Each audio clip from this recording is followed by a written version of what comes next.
Welcome everyone to Flyover Footy. If this is a special episode in that if you ever thought, boy, that was a nerdy episode of Flyover Footy, we're about to blow it out of the freaking water, everyone. Matt Baker is here to join me because who other than Matt can make something as nerdy as what we're about to do. How's it going, Matt? It's going really well. This is something that I've looked forward to talking about and with you for quite a while. We've always talked about we need to do an episode like this, but it's getting real at this point for St. Louis City. So it's October 19th as we're recording this. We are less than a month away from our own expansion draft, from things really getting real. So the thing that we've always talked about in my mind, and I've tried to stay plugged into for years as they've grown, are these weird little MLS quirks and mechanisms that exist that are so much different than any other league that we follow. Why do they exist? What are they?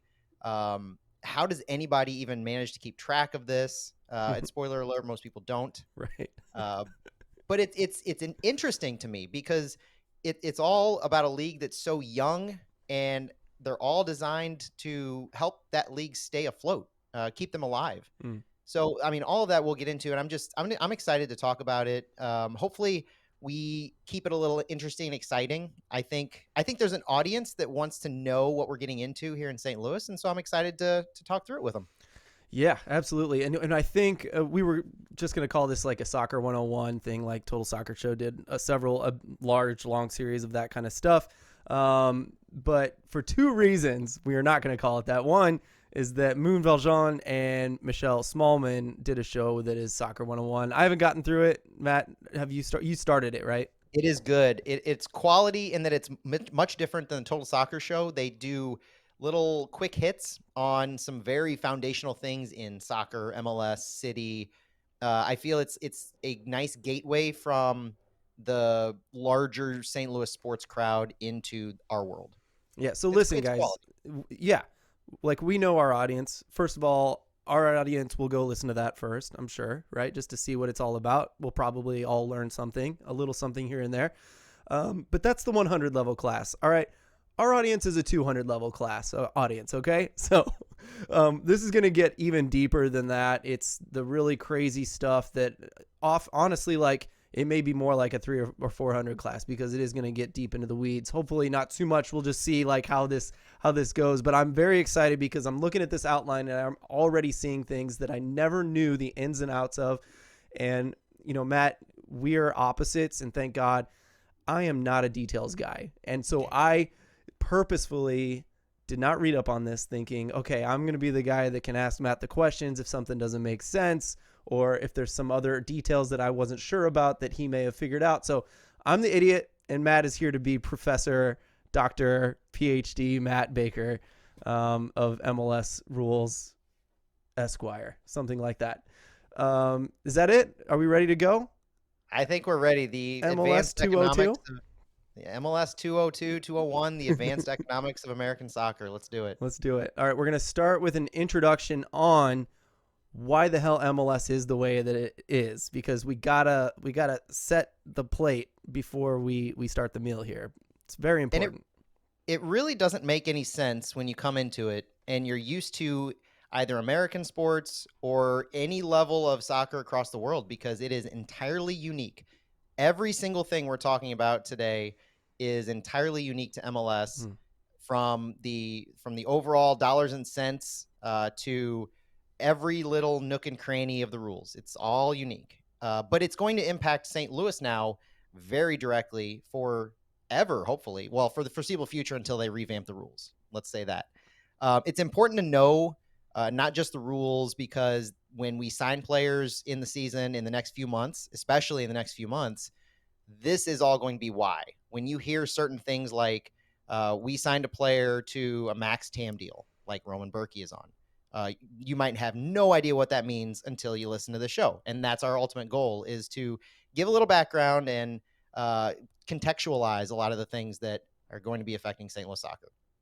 But before all of that, why are we even talking about this? Why are we living in this crazy world of GAM and TAM and designated players and U21s and salary caps? And you have to go back to at least 1993 when MLS was officially founded as a limited liability corporation. MLS was created as a response to FIFA awarding the 1994 World Cup to the United States.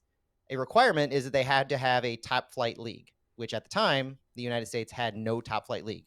Hadn't since 1985, if you count the NASL as a first division league, which is debatable, but that league folded in 1985 due to financial instability. So they expanded too quickly. They couldn't share enough revenue to keep everybody afloat. It folded. And so America was awarded a World Cup without a top flight league.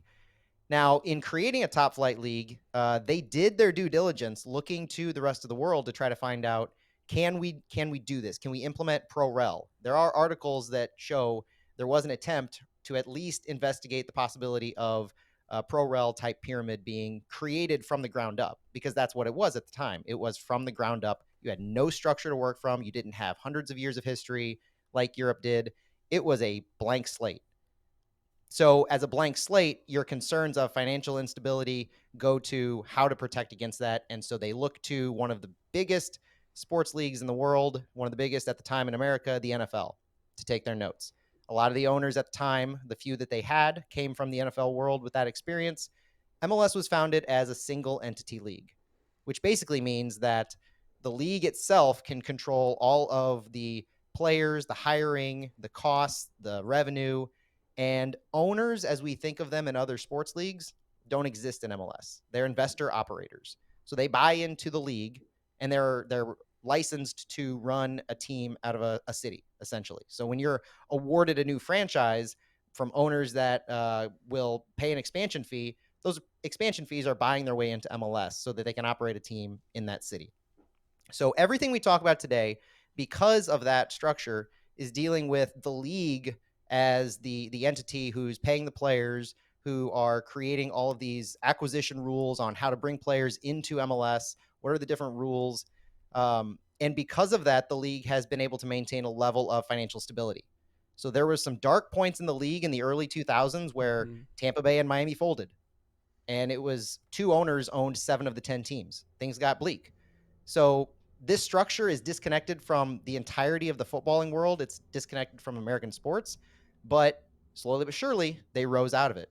They got to a point in 2007 where David Beckham wanted to come to MLS. They were able to lure him to MLS. And so then you start to see the beginnings of what we're talking about now. The designated player rule introduced as the David Beckham rule.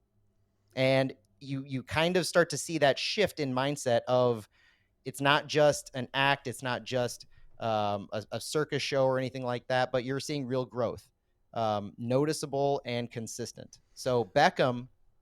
No, I was just going to say, like, before we go too far into that, I mean, a lot of times, just quickly to say that the single entity thing tends to be viewed as like the evil part of MLS, and creating basically a league that seems to care most about ownership stability, which as a fan, you tend to, if you're a nerdy fan like me, I tend to like think, well, this league's really only catering to owners. Like, they don't care about the fans. They don't care about the competition level. They don't care like to some degree about the men's national team. You'll think all these things, but it's really important, despite the truth or falseness of those thoughts, that the reason they did this was because it was dark and unstable.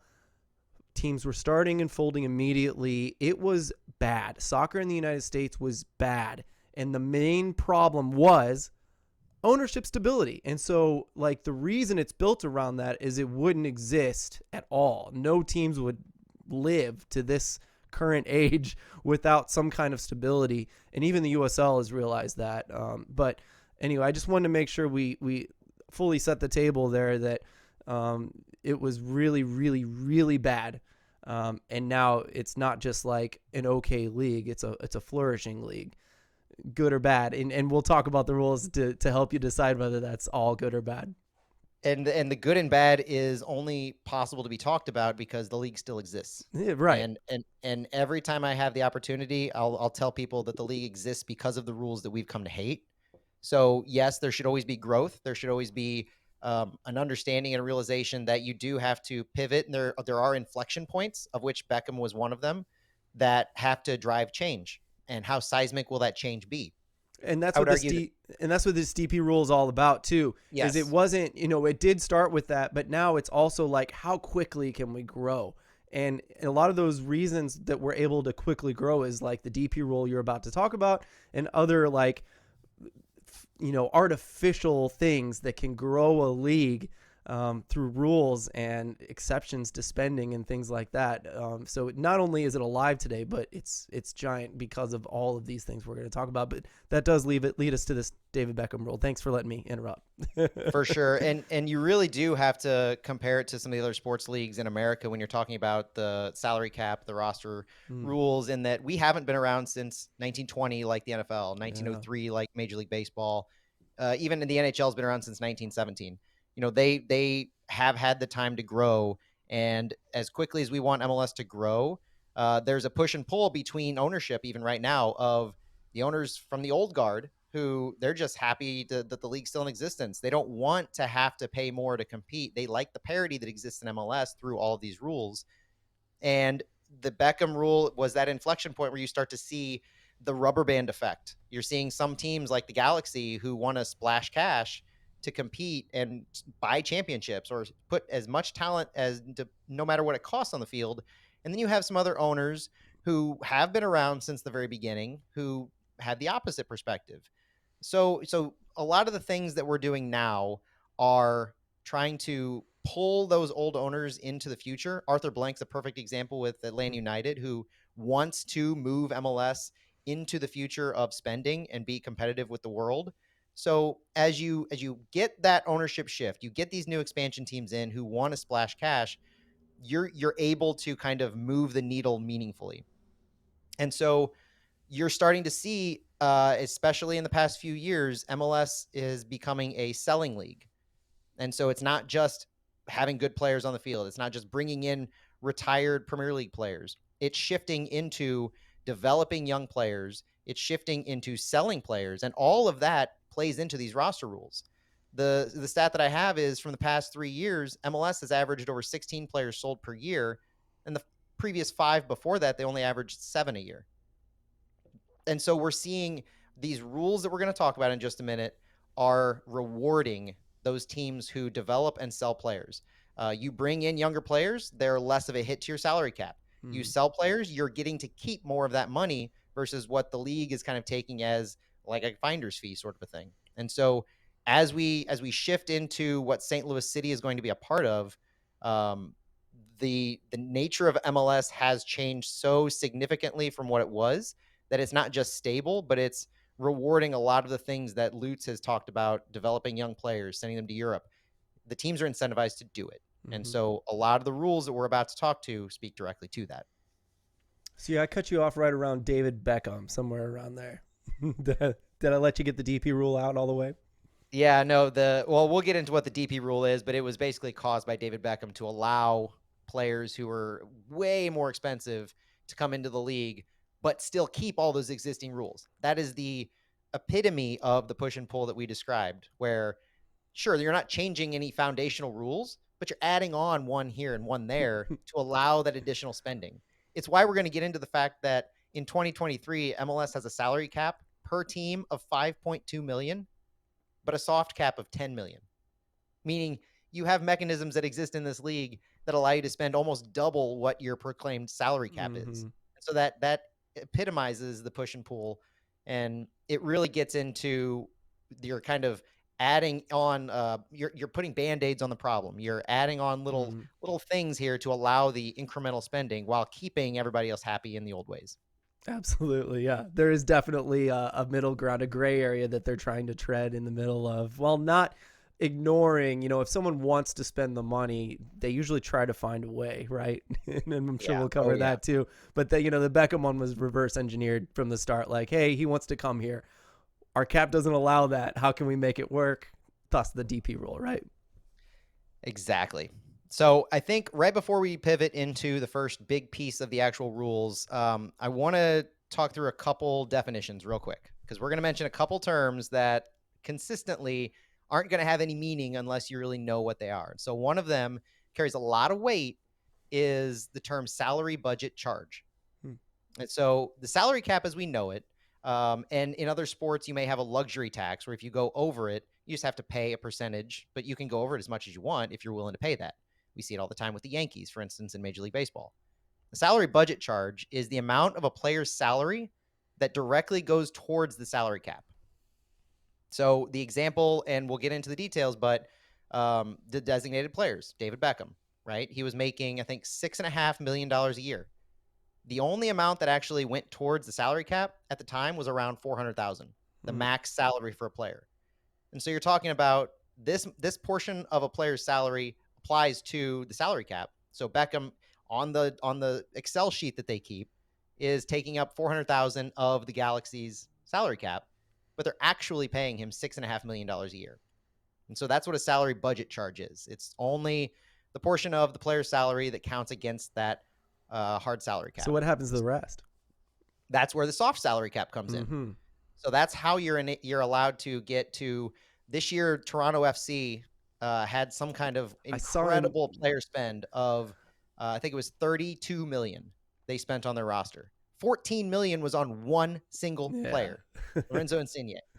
And so that's how they're allowed to spend so much money on their overall roster, where you look at they're spending $32 million on their team. I thought the salary cap was 5.2. That's exactly what happened when I saw his salary the other day. Yeah. I was like, what is going on?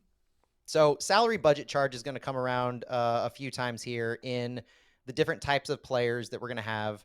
Another is allocation money. So that's the other piece of how you can get from a $5.2 million salary cap to around $10 million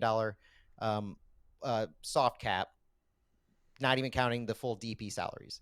So allocation money you can spend, and we call them Garber bucks a lot because it's really money that only exists in the ecosystem of MLS, and it is traded. We'll get into the details, but that's the other big thing is allocation money, and it's monopoly money that exists in the league. But there are different types of money, allocation money, that really will impact, especially how St. Louis City roster builds, but how every team constructs their roster. And it has to be used wisely. This isn't something that, like, if you want to take part in it, you can. No, this is absolutely vital to understand and get right if you want to construct a good roster. Is it too early for you to describe the different kinds of allocation money? No, we can do that if you want real quick. Because I don't know the difference between GAM and TAM. Yeah, no, let's go for it. So there's two different types of allocation money right now. And both types are made available to clubs in fixed amounts each year. So there's general allocation money and there's targeted allocation money. General allocation money is an amount that each club receives every year. So in 2023, every team will receive $1.9 million in GAM. It can be used in a wide variety, but the tricky part to think through here is, like we said earlier, not everything is cut and dry with MLS, and definitely not everything is transparent. One of the big problems with allocation money in general is in the roster rules, there's a little caveat that says, and I quote, "To protect the interests of MLS and its clubs during discussions with prospective players or clubs in other leagues, amounts of allocation money currently held by each club will not be shared publicly. Only in the case of a trade will the amount of general allocation money involved be made public."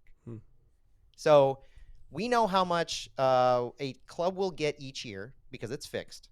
We know now how much an expansion club gets, which is around $1 million in GAM. But there are also ways in which a team may receive general allocation money elsewhere. A failure to qualify for the MLS Cup playoffs will earn you general allocation money, kind of rewarding teams and incentivizing them to get better by failing to reach the playoffs. You transfer players out of MLS, you get a portion of GAM from that transfer sale. You qualify for CONCACAF Champions League, you win CONCACAF Champions League, you get some GAM. Expansion clubs, like I said, get some GAM. Even expansion dilution gets you GAM. So there are other teams who are getting a small percentage of GAM because St. Louis City is entering the league. Interesting. So GAM can be traded. GAM can be spent in a lot of different ways. But we never really know the full extent, especially teams that have been in the league for a long time, how much GAM they have. It feels very Oprah, like everybody gets, you get some, but it also is like also why you hear the phrase like MLS funny money. Like that Yes. statement about we will not disclose what it's Yes. used for or how, that's very interesting. There's one big way that allocation money in general is used. We'll get to TAM in just a second, but allocation money in general can be used to buy down a player's budget or salary budget charge while you're managing that roster. So the hard salary cap hit. Yeah. So when you see the MLSPA report that a player is making $400,000, that is not necessarily how much that player counts against your salary cap. Same with players who are like Roman Berkey, who's making well over the maximum of what will be $651,250. Allocation money is being used to buy him down to fit into the roster requirements. So, for example, a club may buy down a player who earns $700,000 to a salary budget charge of only $500,000, meaning that $500,000 is what counts against the $5.2 million salary cap if they use $200,000 of their general allocation money. It could also be applied to sign new players to MLS. So if you're bringing in a player, you can spend some GAM as part of to offset a transfer fee. You can re-sign a player by using GAM. You can extend a player's contract with GAM. You can reduce different salary budget charges of a designated player, any other type of player that we're going to talk about using GAM. So it's very valuable to allow you to sign higher paid players and fit them into the mold of your salary cap. I do have a question. When you buy down that stuff, that hard, that salary or acquisition fee, transfer fee. Sorry. Does that money go to the soft salary cap? Do you know? Or does it disappear? So the soft salary cap is one of those like figments of your imagination. And it only exists because we know how much GAM and TAM estimated a team will have. And so we know what teams' abilities are to offset their hard salary cap price. And so it's really, you can look at it like what the MLSPA reports. Think of it like you have a full list of that. If you add all of that up, that is more or less what your soft salary cap-ish is. And so averaging that out between all the teams, you figure that taking DPs out of the equation because DPs are unlimited money.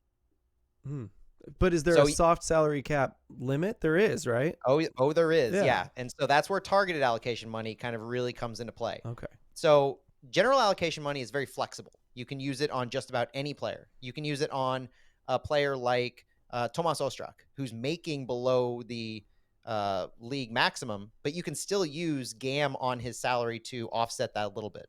So you're not taking up all of his salary against the hard cap. Targeted allocation money is very different.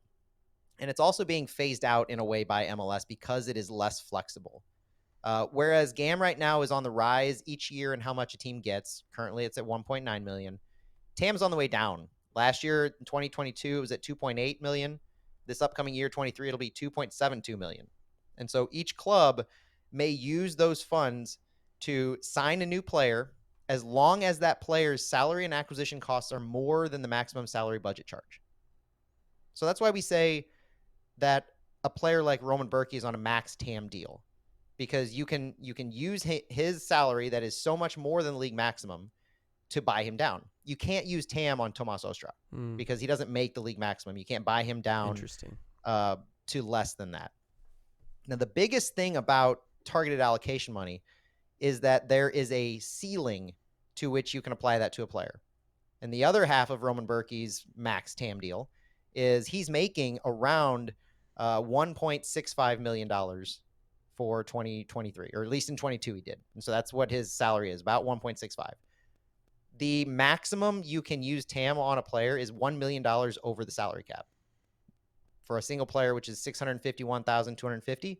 So the max TAM would be if a player is making $1.65 million, then you can buy him down using TAM to at or below the maximum individual salary, ensuring that he doesn't have to qualify as a designated player. Because designated players are really those who their salary is just so high, or it's somewhere over the max salary, and you're not spending the money to buy him down below that max salary or to it. And so you're reporting that on our salary, this player would cost $14 million. We have no way of buying him down to that max individual salary. So TAM can be very useful in those higher echelon players who you're signing to $1 million contract. It's similar to how we were discussing Jacques Klaus and Edward Leuven, where their salaries indicate that they could be bought down. But part of the overall player salary in MLS is that you bake in the transfer fees. Mm-hmm. And so Roman Berkey, we got on a free. All we have to think about is his salary that he's being received. Klaus and Leuven had transfer fees that took them over the $1.65 million threshold. We couldn't buy them down. It's not possible based on the max TAM you can apply to a single player. Okay, got it. That was a great example because I was a little iffy until you mentioned exactly how those things work. So it's not just salary, it's also the transfer fee too. So the TAM can be applied to the transfer fee as well, do you know? Exactly, it can. Okay. Yeah. Great. Yeah, and that's why we made such a big deal in St. Louis about getting Berkey on a free. Yeah. I fully believe he wouldn't be here if it weren't on a free. We would not have spent a DP slot on a keeper. Mm-hmm. And those other free acquisitions by Lutz, that is all part of what gets applied to the salary charge. And if you want to offset a transfer fee, you spend GAM. So being able to not have to spend all of that different type of allocation money on those players is huge. It keeps you flexible. And Ostrak too was highly regarded in the Bundesliga, especially by Cologne. And so people don't play up that enough that we've saved a lot of money on him. I mean, we'll see talent in MLS. Will that pay off? We will have yet to see, but still it should be said in a St. Louis City podcast that's how we feel about it. For sure. And there are other ways that you can spend TAM or GAM, and there are other ways that it can apply to types of users. For instance, clubs can use up to $200,000 of targeted allocation money to sign new homegrown players to their first MLS contract. Mm. So there are different ways that exist in the roster rules that you can apply certain amounts of money to types of players to help offset costs or to pay them more to come to sign a contract. Mm-hmm. So homegrowns, you can some of the young DPs, some of the U21s. There are different ways that you can pay them more, but not affect the salary cap. And a couple of things I wanted to say too is it does get this vibe that GAM is kind of for the middling players, the upper middle class, if you will, and that TAM is going to be for a lot of those higher end players or just below the DP level kind of players in order to buy them down to be in that same group. And a big thing that I will always remember, because there are a few things, especially lately, I heard about something Vermes was pushing for in the league. TAM and GAM came out around the same time. People started mentioning, people like Vermes was trying to build a team where he could, like, legally inside MLS's rules pay his, like, guys, I don't know, not the top 4 players, but like players 5 through 12, right? That he could give them more salary, and he just did not have the space to do it. And so TAM and GAM kind of came around because I think a few maybe owners and coaches or GMs were looking to do that, and it was a good thing to grow the league to have some of these really quality players who probably might be able to start making about more in Europe, make a good wage inside of the United States soccer system. And I don't know, I just really respect that happened, that GAM and TAM was the response to that. It wasn't opening the gates like maybe they could have, that maybe I would have liked them to, but they're still trying to make sure that they don't lose. They're still trying to bring in more owners. They're still trying to protect the owners that they have. They don't want anyone going bankrupt inside of their league. It would be terrible, or folding or anything like that. So anyway, that was one thing I really liked about GAM and TAM, that it was another Band-Aid or a step in the right direction for that reason. And you're seeing the players negotiate more towards GAM as well. So that's all part of the CBA, is this shift in more GAM, less TAM. And so as more GAM enters the league, there's flexibility in how you can spend it. So everything we described about TAM, you can use GAM with as well, really. And so you are targeting those kind of lower end players in a sense that you have flexibility to use it, because you can't use TAM, remember, unless a player makes more than the maximum salary. So it's not possible to use them on those lower players. Super cool. The Players Association looking out for the guys toward the middle and bottom, of the league. They're the ones that need protection. When we saw the USLPA come along, they were putting like floors on the bare minimum that you're allowed to pay players. And we all know that there were guys practically not getting paid, just getting room and board and having families and doing stuff like that. So, this is something that continually these two player associations making the right moves for their players. Good stuff. Yeah, and on the GAM note too, I mentioned that you can trade GAM. That's probably going to come in to play pretty quickly for St. Louis City. I also mentioned that City gets an additional $1 million or so of GAM as an expansion team. We've seen GAM be traded like there are baseball trading cards, honestly. There's so much GAM in the system now, and you'll see that in a lot of articles on The Athletic and elsewhere. The MLS ecosystem is inundated with GAM, and so you're seeing markets adjust appropriately. So Paul Arriola, who was traded just recently, I think he went for $2 million in GAM. And so it was FC Dallas paying DC United, I believe, just $2 million in GAM. And so there was crazy. A GAM bidding war for these players. Kellen Acosta, I think, was in a similar situation where he was traded for GAM. And so you're seeing these national team level players who are being almost exclusively acquired by GAM inside the league. So when we look ahead for St. Louis City of the expansion draft, the super draft, that we'll talk about here in a minute, but GAM is the reason that we're going to be doing a lot of the wheeling and dealing. It's how we're going to be sending certain things. And so you look at markets to see if we got a good or a bad deal. You look at players like Kellen Acosta, Paul Arriola. You also look at international slots. How expensive are those? Because we'll talk about what those are in a minute, but those get traded all the time. And there is usually a fixed market at this point. It's around $250,000. So things are happening with GAM on the regular that if you don't really know what it is, how much we have, or even some semblance of a history of what it's been used for, you can't really compare it to know if we're making a good deal or a bad deal. Absolutely. Matt, I've thrown off your beautiful outline here. I skipped us ahead. Where do you want to go to next? Because I'm seeing a lot of different. I honestly love that we started that because we were talking about, should we start with one of the big hitters or should we leave it for near the end? And I like starting with that because knowing all of that kind of sets the playing field a little bit. But let's look at the overall roster makeup. Yes, that's what I was thinking too. So Major League Soccer's clubs are comprised of up to 30 players maximum. All 30 players eligible for selection on game day, but it's kind of divided into a senior roster and a supplemental roster. So the senior roster are players 1 through 20. A team may sign up to 20. They only have to sign 18. And this is where the salary budget comes into play. Only the first 20 players are applied towards the team's salary budget. The supplemental roster has a lot of different types of players that will be put there. But because they're making minimum salaries, because they're homegrowns, super draft players, whatever, then they're in a separate category. So there's a senior roster that exists. That's where our players, like all of our international players, we assume Josh Yarrow is going to be on there, but we haven't had any confirmation about Yarrow, Hebert, or Max or Celio at this point. But we know that the first 20 players apply to that $5.2 million salary budget for 23. This is referred to as the team's senior roster. Clubs are not required to fill roster slots 19 and 20. They can spend their entire salary budget and related GAM and TAM on the 18 players if they want. And a team may have no more than 20.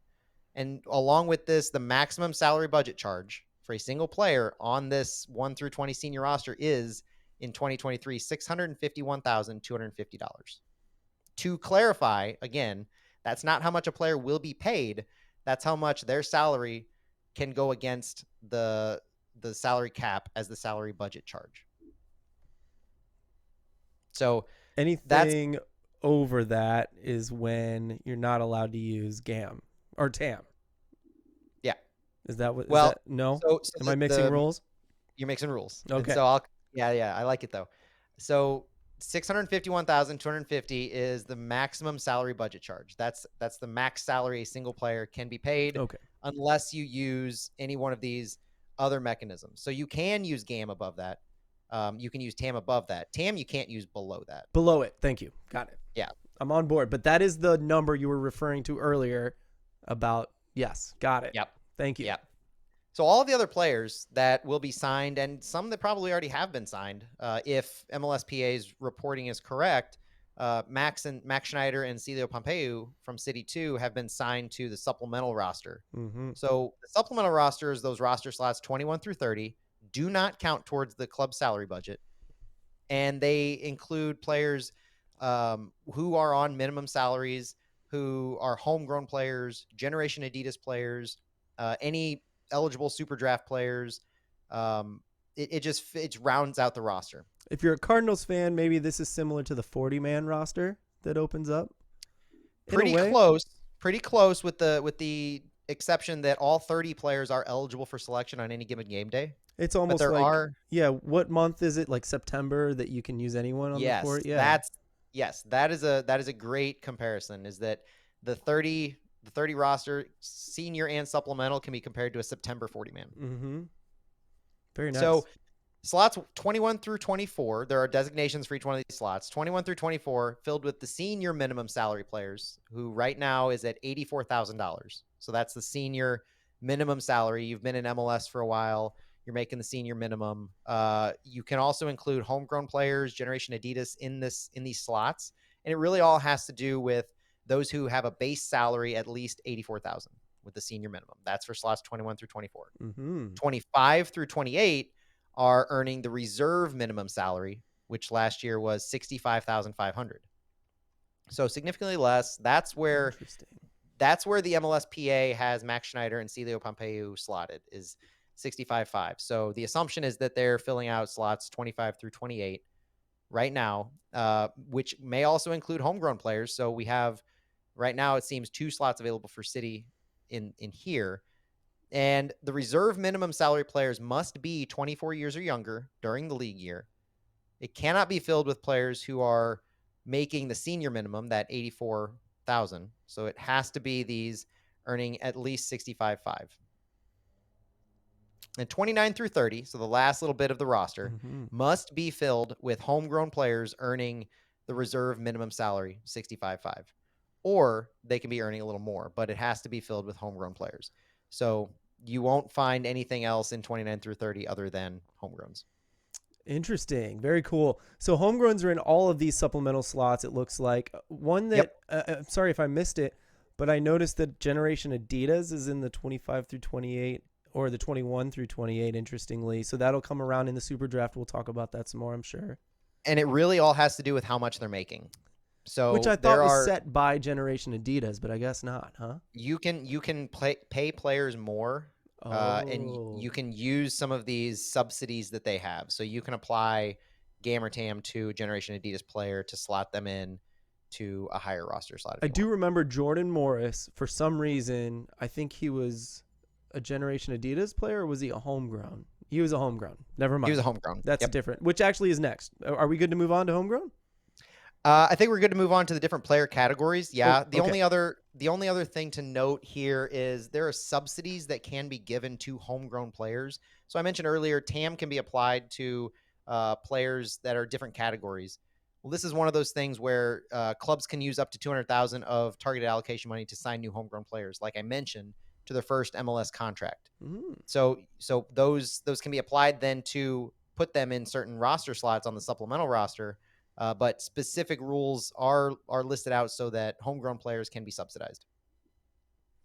Cool. I think we're good to move on to the different player categories, which do include homegrown players. So this is also a soft spot for St. Louis City right now. Soft spot with love, because we love our players. But there are different distinctions for domestic and international players with MLS. So it also is a different distinction for U.S.-based and Canadian-based clubs. With U.S.-based clubs, a domestic player is either a U.S. citizen, permanent resident, who has a green card, or a holder of a certain other special status, a refugee, asylum status, or a player who qualifies under the homegrown international rule, which basically just says that it's an international player who is in your academy and they qualify through homegrown. So yes, they're international, but they're also homegrown, and homegrown kind of makes them domestic. That's all that really means.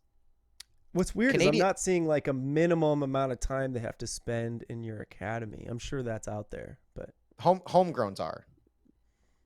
Yeah, yeah, even homegrowns if you're an do. international player, that's the part I was. No, Yeah. yeah. So Canadian-based clubs are pretty much the same, except for there is a minimum number of Canadian domestic players that have to be on their rosters. It's 3.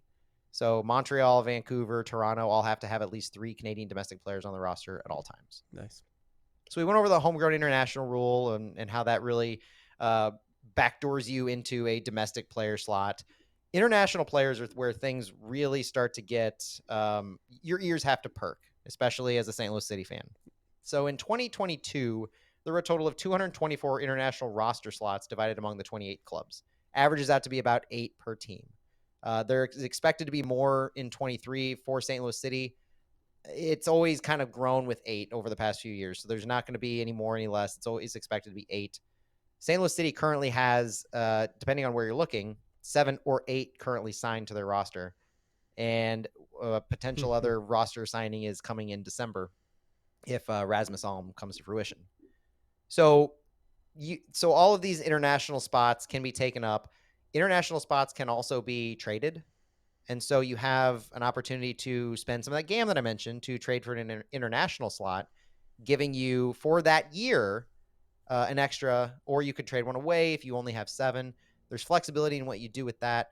But the big thing is that all of these international slots reset at the end of the year. And so you really have to think through, okay, are you working on signing your player to a long-term deal and they're going to take up an international slot and you're okay with that? Are you going to try to get a player a green card to convert them to domestic status in the next year?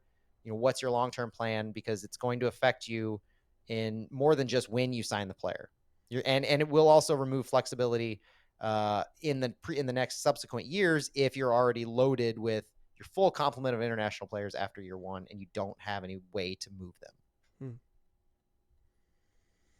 The green card thing is very interesting. Do we know much about like that process? Do we talk about it today? Should we talk about it another day? I mean, we could. It would probably be smart to get somebody on, like our friend Mario from the Shoot Boys, who actually specializes in this. Oh my gosh! Yeah. Okay, we're saving right? it then. I think it'd be fun to Good know stuff. the specifics, but yeah, no. St. Louis City has on retainer a law firm that specializes in this as well. So if they have a need or a desire to convert somebody who's going to be with us long term, I'm sure that they're on top of it. Yeah. Which we knew that Now, we knew about him from the very beginning. So yes, yeah. yes. So one of the more, and so we're about to get into a couple of the really big player designations, player categories. We've gone through the domestic, we've gone through international. Homegrown players is next. So players signed through the homegrown mechanism are going to be designated as a homegrown player on their roster. So what does that mean? That means that a player has been signed to a contract without them needing to go through the MLS Super Draft. They've been a member of the club's youth academy for at least 1 year and have met the necessary training and retention requirements. So training and retention requirements can be vague, and I'm sure that is subject to whatever the league specifies if a team makes a case.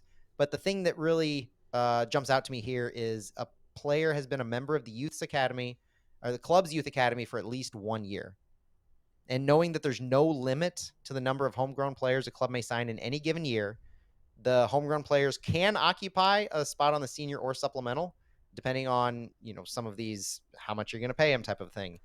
Players on the supplemental roster may earn in aggregate each year up to $125,000 above the minimum reserve salary or the senior minimum salary.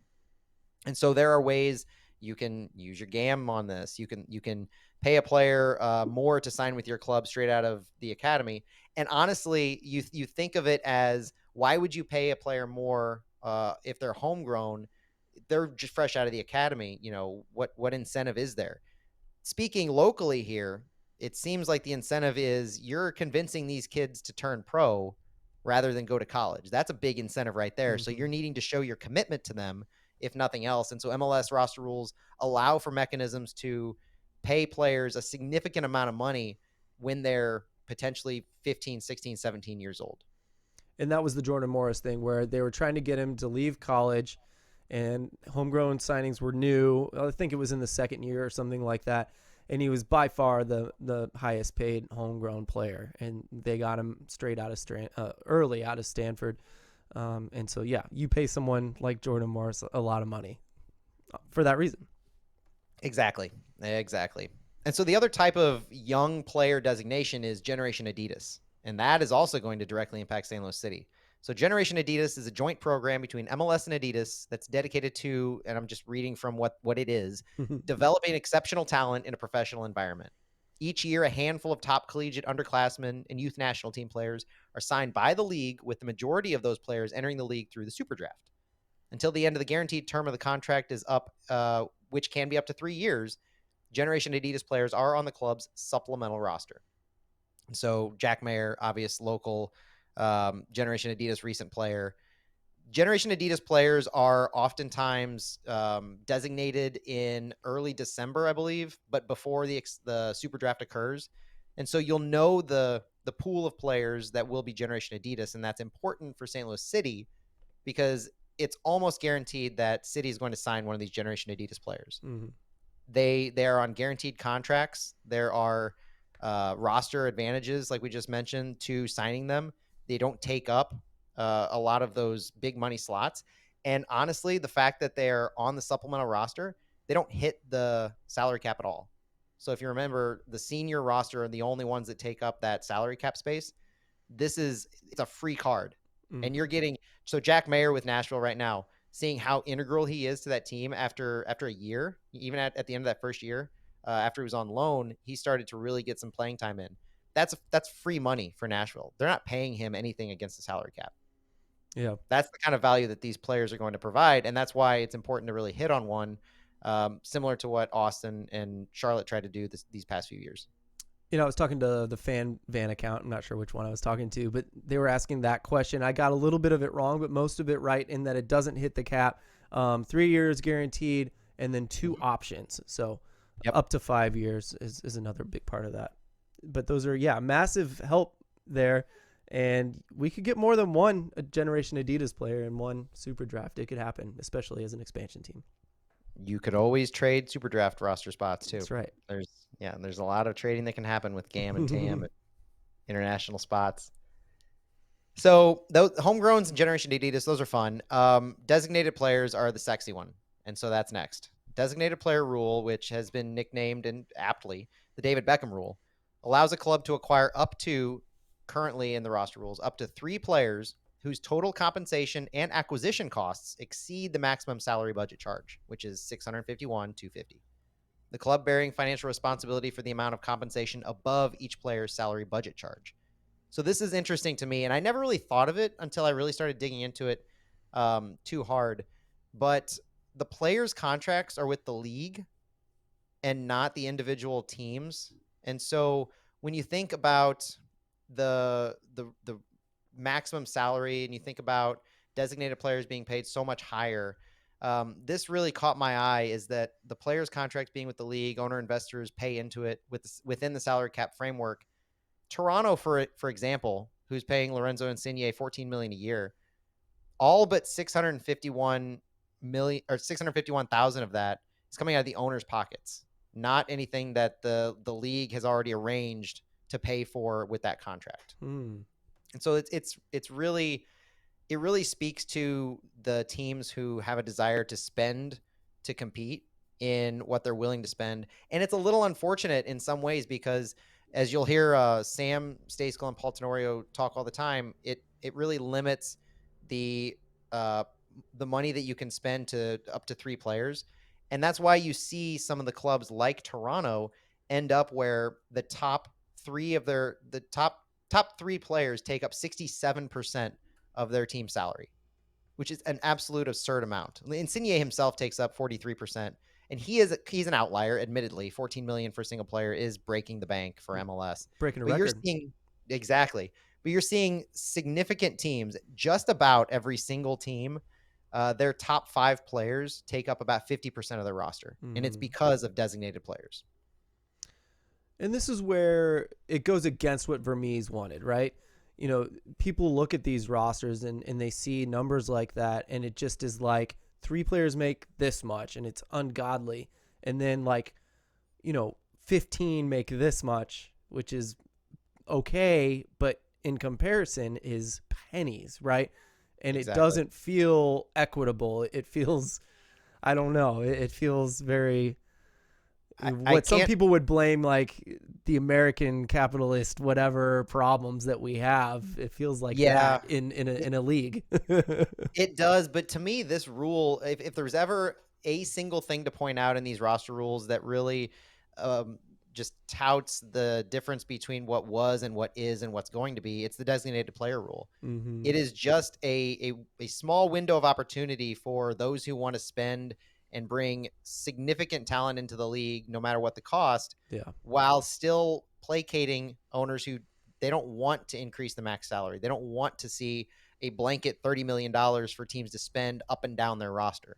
And so until you get to a point where you either have a minimum of, let's say, 10 million or a maximum of 30 million to do with as you please, and until you get away Yeah. from everything we're talking about tonight, then you're always going to end up with those incredibly top heavy rosters. And that's it really is the nature of the game. And it's so unique to any other American sport, Hmm. let alone the rest of the footballing world. Yeah, and you can see it in a lot of ways. I mentioned a negative one, but marketing is a big part of the sustainment of a league. Not only that, if someone wants to win, I mean that's a great way to try and win. It's arguable, it's debatable whether it's effective to spend that much on one player compared to what you get out of another player for 1/10 of it. That's a fun debate too, honestly, to have in MLS, which is also just our league kind of a conversation. But it's not all bad. It's something that elevates the league in multiple ways. It Some does. of it some fun, some of it not. Right. It really is the thing that elevated the league, though, beyond what we talked about at the very beginning of the 2002 folding of two teams and two owners owning 7 out of 10 teams. It's the thing that the inflection point that caused the league to seismically shift its approach to bringing in top talent. Mm-hmm. And in some ways, it's why MLS earned the designation of a retirement league, because they were able to bring in those and throw money at just a few select players. And yeah, looking back on it, I fully believe that was a stepping stone into what we have now, which is developing younger players, Mm-hmm. shifting the focus. But again, as a league who is only 27 years old, you're not going to play by the same rules, and you're not going to be born into a world where this league is just running smoothly with a salary cap and you can spend whatever you want. Like, it's a very unique way that they approach this, and even the designated player rule is a very unique implementation to bring new players that are stars into the league. But whenever you think about how crazy some of these rules are and why you're creating some of these rules like a DP, you have to think back about where we were just 10, Yeah. 15 years ago. Yeah, and if you didn't have these weird mechanisms, you could argue that every team wouldn't come close already in this young phase of the MLS's life.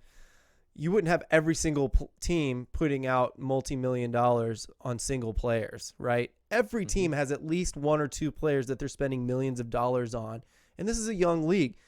And a few, we always have the few, like the New York Cosmos, right, always had some kind of a ringer that they brought in, but they were the only team that did it for the most part in NASL. So like that's where we would be as MLS right now Right. if it weren't for these weird mechanisms. So there's a good example. But it does lead us, you were leading us right into the next thing, if I'm not mistaken, that we haven't talked about.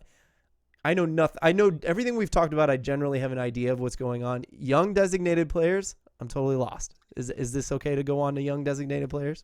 Absolutely. Good. So, young designated players are a very new mechanism, along with the U22 initiatives. And to really understand how that works, you have to know that of the 3 designated player slots, which have no real limitations to who you can sign, the only thing that gets quirky from a financial reporting perspective is if you sign a third designated player who is over the age of 23, you have to pay $150,000 tax essentially to the league. You pay $150,000 to the league saying, okay, we want to have a third designated player.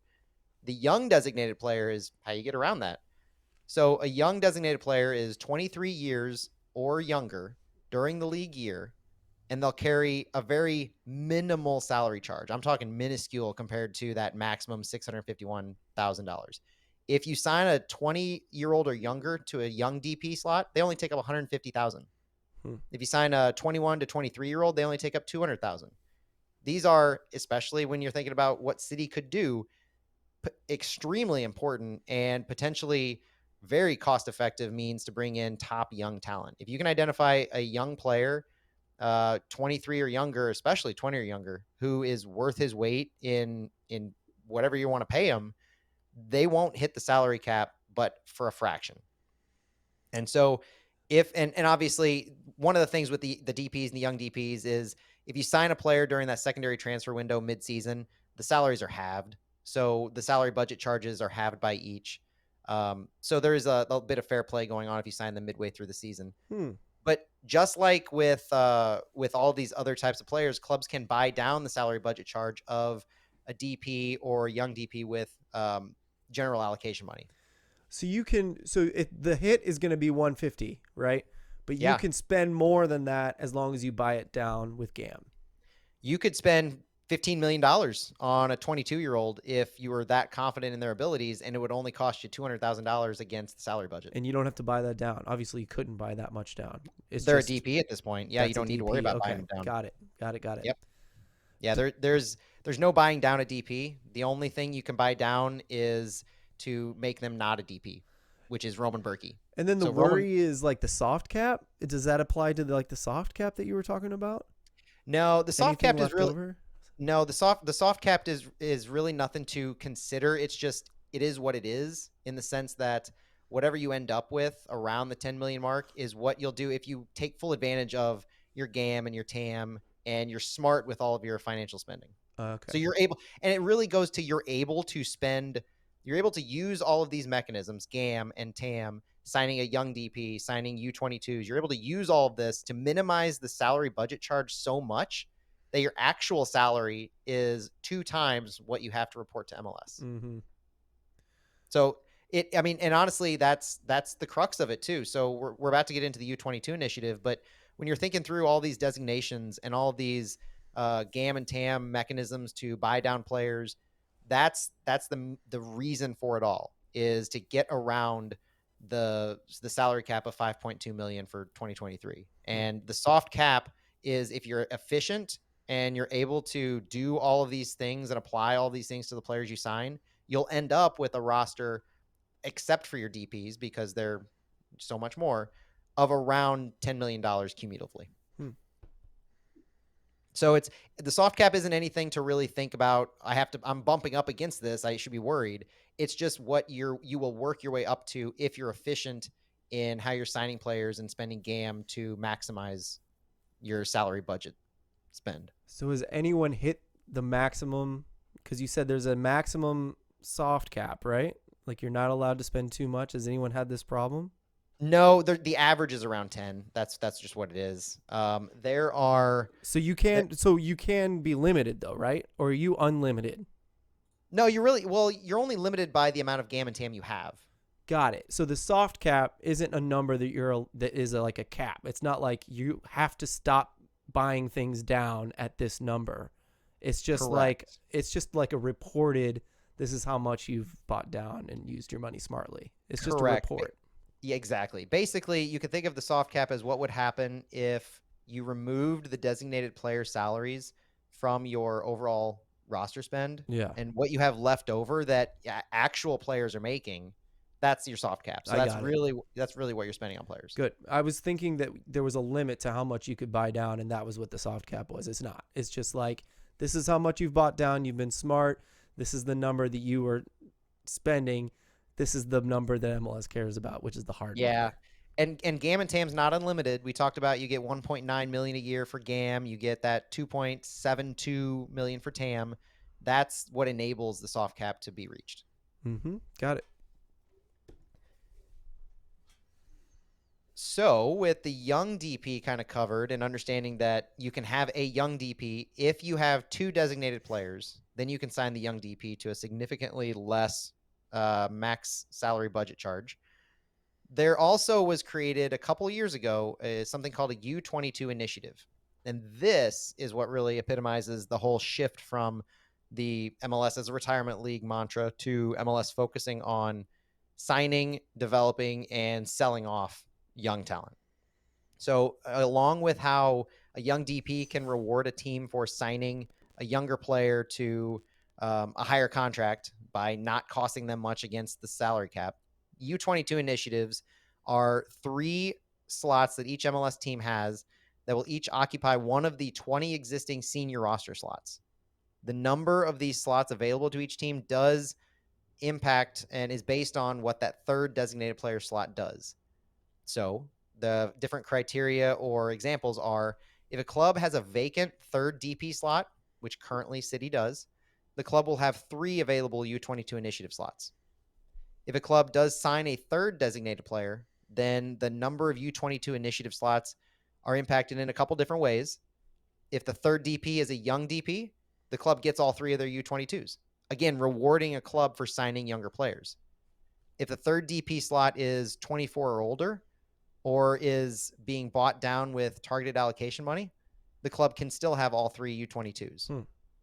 If the third DP is 24 or older and above the max TAM amount, 1.65 million, the club only gets 1 U22 initiative slot.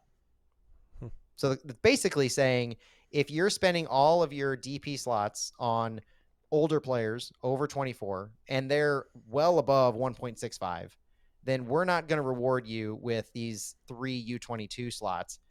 We're only going to give you one of them. All right. So tell me, what is a U22 initiative roster slot? So the U22s, a player has to be 22 or younger in their first year to play. The contract is a player is eligible to occupy that with his first MLS contract as long as they meet the age requirements. And a player's max salary may not exceed the maximum budget charge on any of the given contracts. And on his second contract, he can earn up to $200,000. So the way that the salary budget charge applies to them is very, very similar to how the young DP slot is. So a player who occupies a U22 initiative on that senior roster will only have a salary budget charge that is $150,000 if you're 20 or younger, and $200,000 if you're age 21 through 25. So very, very closely mirrors what a young DP is. Now, it includes up to 25 because you can be on your contract when you're that age 22, and you could be on that contract up until you're 25 and still receive the benefits of that U22 initiative slot. So they call it a U22 initiative because they're very specific about that age, and they're more or less relying on the young DP slot to trigger what you can do with it. But you could also think about it as 3 additional designated player slots for a U22. So some examples of how this could play out. So St. Louis City right now has signed 2 designated players. So we are currently in that gray area of we haven't signed a third DP. If we were to sign a third DP as a young DP, so 23 or younger, who gets that benefit of the $150,000 or $200,000 roster hit, then we're eligible for 3 U22 slots. And now you're talking about 6 of our roster slots could potentially be unlimited salary that only have very specific charges. So your 2 DPs charge $651,000, and then the young DP max of $200,000, and the U22s a max of $200,000. So this is how you can really maximize and make your roster makeup the most efficient if you're able to identify and sign players who meet these age requirements. Again, directly going to the point of MLS trying to sign and develop young talent. It's interesting. So I'm trying to reread this in enough time to find the answer. Are you allowed to pay them more than $150,000 or $200,000 depending on their age? The player's salary may not exceed the maximum salary budget charge. And so what that means is that this actual salary for the player can't be over $651,000. Oh, right. $650,000. Okay, yeah. Yeah. Got it. And then all that applies to the salary, so the salary budget charge, would be $150,000 or $200,000.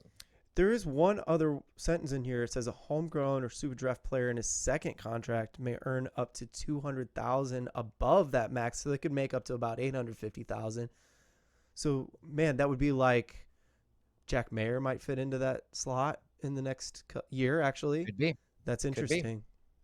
If a player from college gets so good that he could be almost a DP level player, you could get a killing. You could make a killing on saving your money there. That'd be interesting. Exactly. And if they do, like a homegrown or super draft player, similar to these U22s, if they do get a second contract that has them earning over 651,000, they're going to have to be bought down so that they're not a DP. So you're going It's to have to spend interesting. GAM, but it's not that much GAM if you really think about it No, on a player of that caliber. and that's the big one is like how much GAM you probably got to be careful because you're like, oh, GAM will cover it, GAM will cover it, GAM will cover it, and then you're like, I'm out. I could see that being a Right. problem. But I'm thinking of someone like Daryl DK if he had stayed with Orlando and had stayed on the streak that he was on, dude could have ended up on this. You know what I mean? That's super Yep. interesting. If he was Exactly. willing to take 850, I wonder if his agent would take 850 or if he'd want DP money. Who knows? I don't know. Yeah, it's one of those what Ferreira's ifs. on DP money now. Anyway, moving on. Yeah, so there's some other things with the U22s. Like there are incentives when you transfer a U22 player outside of the league. So you're able to take full advantage. 100% of the proceeds of that sale go to the club, and they can be converted to general allocation money. So this is an example of you sign, you develop, you sell a player, and then you get the money back. But let's say you get, and there's a sliding scale for this as well. So if you sell a player for 2.5 million, you can convert 1.05 of that to GAM. So you get not just $1.5 million back, but you can convert another million plus to GAM and use that in the MLS ecosystem to sign players, to buy down other parts of your roster, to do all that flexible stuff you can with GAM. So your MLS is incentivizing teams not just for signing U22s, but also to sell those on by further increasing the amount of GAM or just really transfer fees that they get, 100% of the proceeds. And that is very unique in the overall transfer policy by MLS. That's interesting. Yeah, the I think, transfer fee goes to MLS, and then MLS hands them a paycheck based on this chart you've got here. That's very interesting, yeah, isn't and it? It's weird to think yeah, about. for most transfers, MLS has gotten better about it. They used to take like a 15% cut of transfers, the Yeah. league would. Now I think it's down to like 5 or 7. But yeah, basically they take it and then they give the club most of it. And with this GAM, this trading of GAM, like GAM is kind of can be worth more or less depending on the deal than an actual dollar. It is just Exactly. so crazy the moves that happen and why and maybe keeping players in the league in some cases, and in some cases it might not be for that reason. Well, when it comes to intra-league trades, you saw, especially with, I think Kellen Acosta was frustrated with some of that was It's happening true. because he wasn't making as much as he would have if he was sold outside of the league, but because the teams involved in the trade were trading GAM back and forth, it Mm. was more beneficial to the teams in MLS to trade him inside the league so that they can get GAM as opposed to selling him and getting less overall money than that GAM deal earned them. And actually, I'm glad you mentioned that because the downside here is to the player. I think the It PA is. needs to work toward that because a player gets part of the transfer fee to another Mm-hmm. country, to another team outside of MLS. Yep. But he didn't see an ounce of that GAM money that went back and forth, I don't think. I don't know. Definitely not of the GAM. I think he was, he still had a contract that was being honored, but it was basically like just moving chess pieces around the board at that Yeah, point where he wasn't seeing any part. It wasn't an official transfer that's at that point. interesting. It was like he moved teams, but his contract stayed with MLS the entire time. I'll have to revisit that thought. I remember that quote in that Athletic article. It was a good one. What's next? Special discovery players. Is that next? Yeah, this one's I was debating how to even talk about this one because it's kind of an interesting just an interesting thing. So the way that they call it in the rules are that a player can be more or less identified and signed with a designation as a special discovery player, and it allows the team to shift around some of the money that they get from the transfer fee. So if they designate a player that they sign as a special discovery player, they can, for instance, sign him to a $500,000 contract for 2 years, right? So if you sign a player and you say, okay, we're gonna designate him a special discovery player, and that's really all you have to do. Every team gets one. You can say We're signing him for $500,000. We had to pay a $200,000 transfer fee. So now he's going to be a $700,000 cap hit. But we would prefer to not have that transfer fee apply in year one, which it does automatically. We would rather have that transfer fee split over the duration of the contract. So this to me, and so the example is if you designate somebody as a special discovery player, you sign him to a $500,000 contract for 2 years. You pay a $200,000 transfer fee. That cap hit may be $600,000 in each year as you split that transfer fee over the 2 years, which that in particular keeps that player under the max salary, so he doesn't have to be in DP consideration.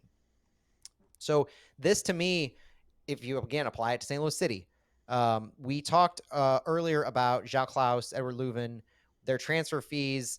Are they being spread out throughout the contract? Are they going to be DPs for the life of their contract?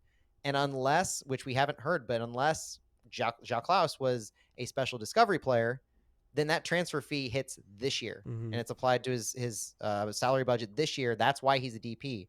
Without that transfer fee, he may be able to be bought down. And so then you're seeing, as long as he's not a special discovery player, which it would not make sense for him to be a DP and a special discovery player in this sense. So because he's not a special discovery player, his transfer fee is not going to be a part of his salary budget hit next year, year after. He could be very well bought down using GAM because he's not making as much as Berkey at that 1.65. And so until we have a special discovery player where we're shifting the transfer fee, you can assume that guys like Leuven and guys like Klaus going forward after year one are potentially convertible down. So in general, all this special discovery player does is it's useful for avoiding the use of a DP slot or avoiding the use of additional GAM and TAM to have to buy down the contract for 1 year. You're spreading the transfer fee out essentially. Makes sense. Yep. Matt, we are over an hour, and it looks like we're about halfway through. So I think maybe we should do one more because I'm seeing that Super Draft is coming up. So I think maybe we do one more topic and then we do another show next week. That sounds absolutely fine. We may be able to get through this really quick though, so we'll see what happens. But I do think this next topic's kind of long. Yeah, I think it makes sense too with the Super Draft coming. Let's do it. So there are ways to acquire a player, and MLS has very specific rules for how you can acquire a player, adding them to your roster. One of them is an allocation process. So there exists a ranking list in MLS that allows you to sign select U.S. men's national team players, select youth national team, former MLS, returning to MLS after they've been outside the league. And if you are on this list, so this is a very specific list that MLS has, and there's a website that you can go to see who is on that list. Matt Miazga was on the list for FC Cincinnati. And every team is ranked on this. St. Louis City will be at the number 1 rank when they enter the league. And so teams can use this to sign players coming in. You'll oftentimes hear a trade has occurred, a team sends GAM from one team to another to move up in the allocation order, and then that team that moves up immediately signs somebody. That happens all the time. St. Louis City has the primo spot in the number 1 order to be able to leverage it. For example, on how it was leveraged amazingly well this year by, of all teams, FC Cincinnati. Shout out to Pat Noonan. FC Cincinnati had the number 1 allocation spot. Toronto needed to be able to select Richie Larea, who is re-entering the league on loan. So Toronto traded a boatload of GAM to FC Dallas to get up to the number 2 spot, a boatload of GAM to FC Cincinnati to move up to the number 1 spot. They signed Larea, and then FC Cincinnati immediately moved back up to the number 1 spot because Toronto moves down. And then FC Cincinnati was able to make all that boatload of GAM and then sign Matt Miazga, who has done wonders for them. So they made bank just by being in that number 1 slot. So allocation process is just you're able to sign national team players, you're able to sign non-MLS players returning to the league in a very specific order. And teams need to play that order by spending GAM to sign outside players. This is one I've never understood why it exists. It's a good question on why it still exists. I will say that. Do you know what they were thinking when they first made it? Parody. They don't want to create bidding wars between the teams on signing players from Oh. outside the league, national team, high-profile players. Intra-league competition, Yep, single entity. Okay, yep, I keep yep. forgetting. Yeah. So to create parity, prevent that intra-league fighting among teams for escalation, price wars, escalation of all that stuff. That's why the allocation order exists, and it's one of those antiquated things that, similar to all the other mechanisms, it has a lot of outdatedness to it. Interesting. The other obvious one is a trade. And so we mentioned you can trade general allocation money to players. Trades can occur everything from players to general allocation money to allocation rankings, international roster slots, college protected player priorities, discovery priorities, homegrown player priorities. You can trade just about anything that exists. Selection in the MLS Super Draft, the reentry process, waiver order, you can do all this. And so we do hear about all of these different things. And there does exist a primary transfer window and a secondary transfer window that you have to play within. And they have to be leveraged during the season. So there are lockouts, one of which is about to unlock here in the offseason for MLS. So during the season, they do have those transfer windows. Now, the big thing that's really going to impact St. Louis City are the drafts. So the expansion draft isn't directly called out in the roster rules because it's there's not guaranteed to be an expansion team, but the expansion draft is a way to for a team to sign players. It's not a way for players to enter the league to a new team because the expansion draft you're taking from existing players. So that's how St. Louis City is going to start to acquire players. But when it comes to players entering the league, the super draft is one of the biggest mechanisms to bring in collegiate athletes. So the MLS Super Draft is now consisting of 3 rounds where most all of the draft prospects are NCAA college seniors who have exhausted their collegiate eligibility. It does include Generation Adidas players as well as non-college international players who are eligible for the Super Draft. Clubs can nominate players from a draft eligible list, and only players from that list may be selected. So the league holds the list basically of what all players are possible to be selected. The Super Draft order is set by taking the reverse order of club standings at the end of each season, taking into account postseason performance. Expansion teams are always at the top of that order. So St. Louis City will almost assuredly take a Generation Adidas player with their first overall pick. We've talked about the advantages it provides to your roster, the way that salaries are structured. So watch out in December for who's going to be available on those Generation Adidas contracts that are, again, with the league like all others, and we'll have a defined list put out. And we will cover that extensively. Absolutely. Deep dives into those players will happen. So what are you thinking, Matt? Should we cut it off there, or do you want to finish this entire list? What are you thinking?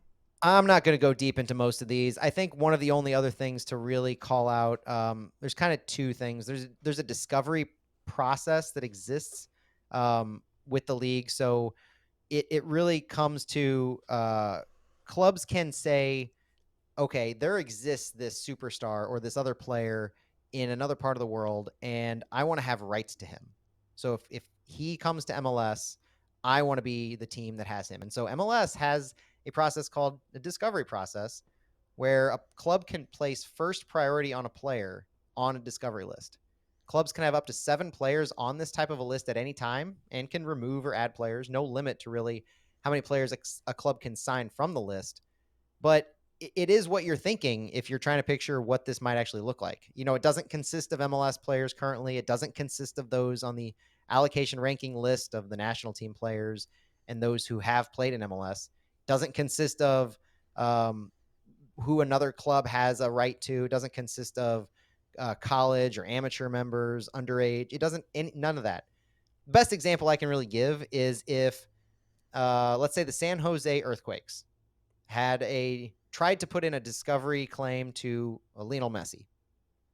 They would be almost assuredly denied that by the league because the league also does a check to see if there will need to be significant investment from that club. If the club has a practical ability or feasibility to sign that player, you just can't place all of these random superstar players on your discovery list. You have to be vetted by the league rather, to ensure that you can actually sign these players. And so Messi can't just be added to any team's discovery list. That's smart. Ronaldo doesn't exist on those unless you prove that you have the financial means to actually bring him. I doubt even Gareth Bale was on a discovery list. So, So, can you explain the difference between the allocation list and the discovery list? oh, for sure. So the allocation list only consists of U.S. national team members, youth national team members, or former MLS players returning to MLS. That's the allocation list. That's the Got it. allocation list. Thank you. So when we're on the allocation ranking, that's all that it consists of. Cool. Like your Brendan Aaronsons, your Pulisic's, all those types of players. The discovery process is everybody else. Basically. And this is again to avoid price hiking in competition, right? Yeah, and you'll often see trade. Well, I don't know about often, but you will see trades for a player's discovery rights, where a team will want to sign a player, but some other team has their discovery rights, and so they'll trade them GAM to have discovery rights to bring them into the league. And you'll find players on someone's discovery list where it's just like dibs, like they had no intention of signing them, they just wanted someone else to pay for them. Exactly. You'll squatting does happen. Yeah. And it really happens because you can make a claim. Any club can make a claim that they have the financial wherewithal, and they're scouting him, and they have every intention to consider him. So I'm sure it's not like that level. You have players like Messi, where okay, unless you're Miami, you're probably not going to be able to get him. That the league's probably not going to allow. But trades do happen because a player is on some team's discovery list and another team wants him.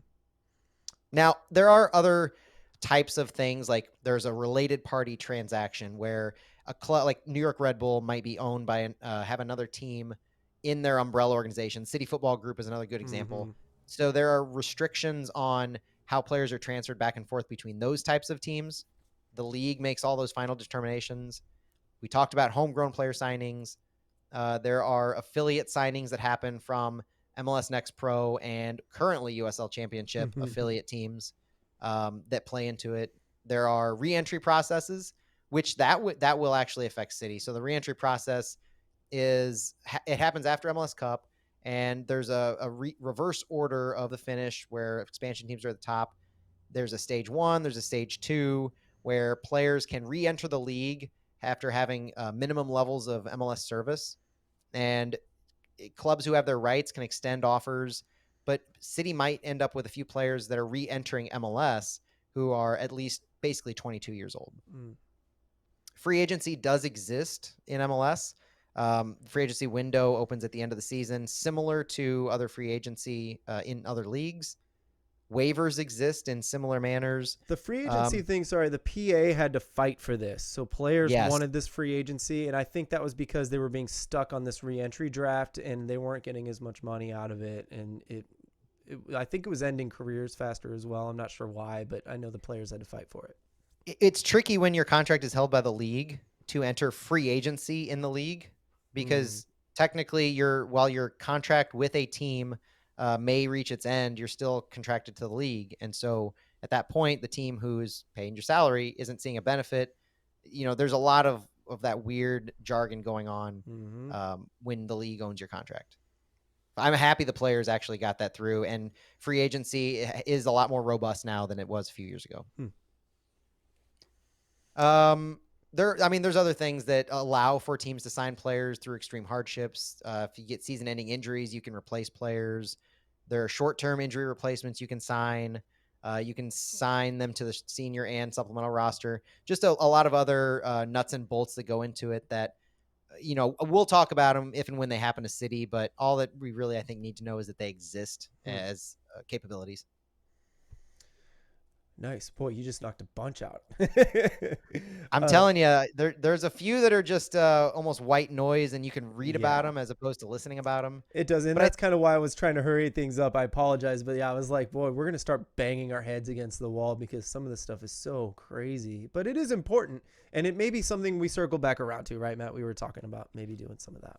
Oh, especially when they happen to City. That'll be and when they happen in the league in general. So once City starts play and we actually follow transactions in the league a little more closely that may ancillarily impact City, we'll definitely talk about them. And I'm going to keep this this outline you made, because most important thing here is that Matt has the knowledge now. He's done the studying, and when this happens, we'll be able to whip this back out and know what we're talking about. Or Matt will, rather. Anything else you want to talk about before we go? I mean, there's plenty more.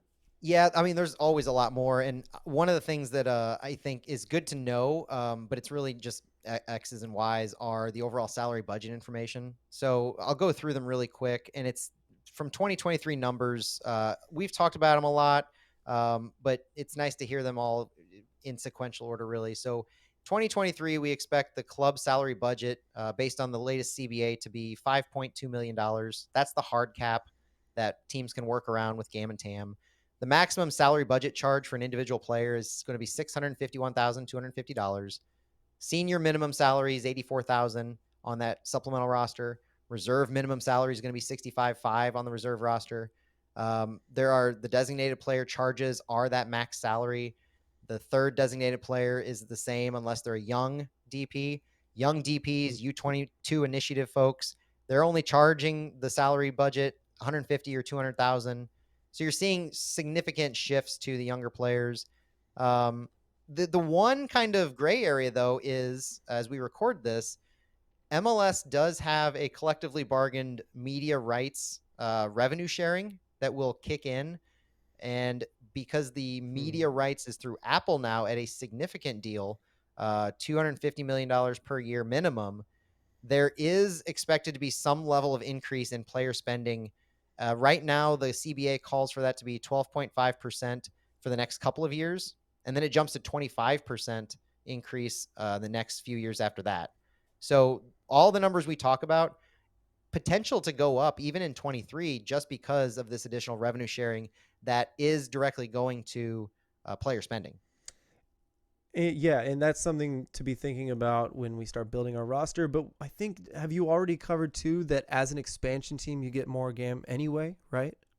Yeah. So along with the GAM that you get, every team gets of 1.9 million.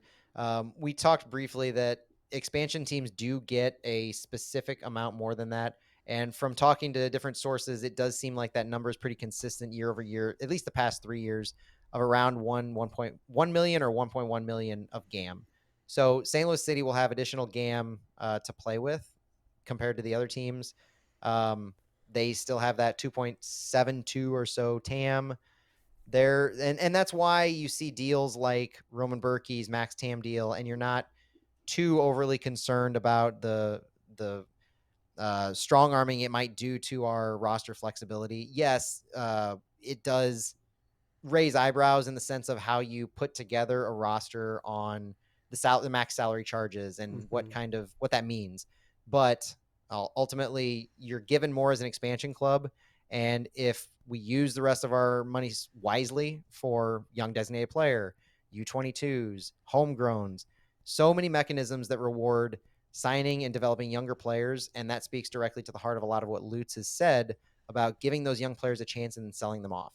I think as we look into the future, a lot of those transfer fees, how they can be converted into GAM, a lot of the benefits that a team sees from signing and selling, we're going to realize those very directly.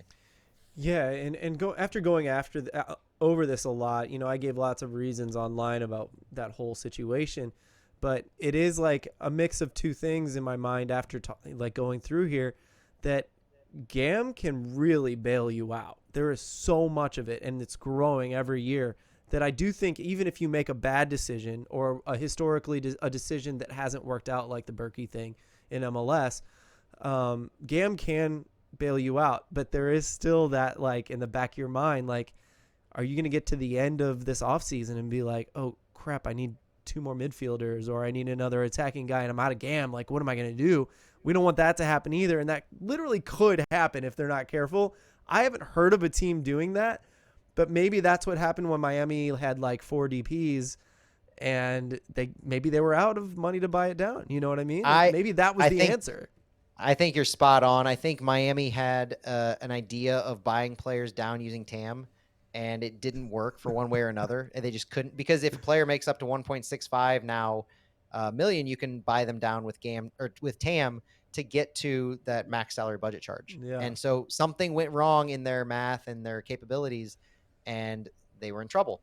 Now, one thing too is that because there's a level of anonymity to who you're applying GAM to, I think all we're left to do is speculate on the public knowledge Yeah. of how much a player makes on what's reported through MLSPA, how much GAM and TAM we know a team has at their disposal to start with, and then we can start estimating what a team might do with their GAM. So there's an inherent push and pull of, if you have a player's contract and you apply GAM to them, you're losing GAM, but you're gaining flexibility in your overall hard salary cap of that 5.2 million. So that's the push and pull that a team really has to monitor and keep track of, not just how much game you have left, not just how much TAM you have left, but how much you're willing to apply to any given player to meet that overall $5.2 million hard cap.